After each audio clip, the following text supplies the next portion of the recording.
Hello all. It's been a few days since we last met. Today we are here to explain about the mental health.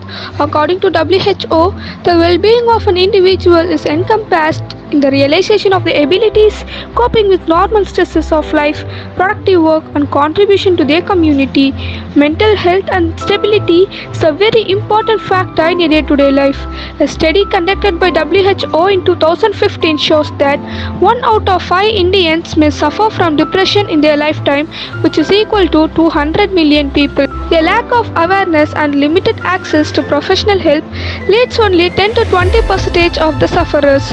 To raise awareness around the world and mobilizing efforts in support of mental health, World Mental Health Day is observed on this date, October 10 of every year.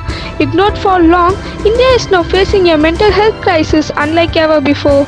In a convocation ceremony of the NIMHANS, National Institute of Mental Health and Neurosciences, our Honorable President Sri Ramnath Kovind has stated that India has been facing a mental health epidemic and the number of affected in India is larger than the entire population of Japan.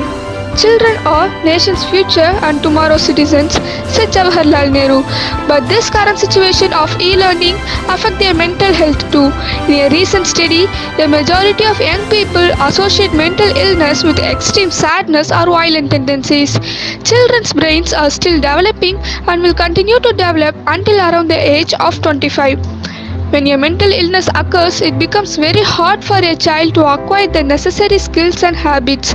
This can be scary for the child because they don't necessarily understand why they act and think the way that they do. Parents are sometimes held responsible for their child's illness. Even the children acquire the behavior from their parents also. On the other hand, women bear abuse in silence as they are uncomfortable talking their issues to others. Most recent studies have documented the effect of dowry on women's physical and mental health and of how in India it is a major cause of mortality in women. The gift exchange ceremony to induce harmony, the relations have been severely modified to impose forced monetary extraction from the bride's family.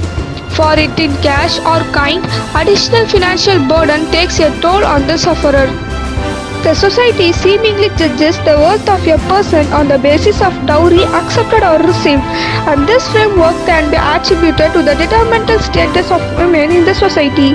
Adversely, it lowers the self-esteem among women, initiates gender imbalance, affects socially and economically, it decreases the status of women, promotes domestic violence and crime. As mental illness affects not only the person themselves but also the family and friends around them. Mental illnesses are more common than cancer, diabetes or heart disease, and like any other disease, it is not visibly seen. Thank you all.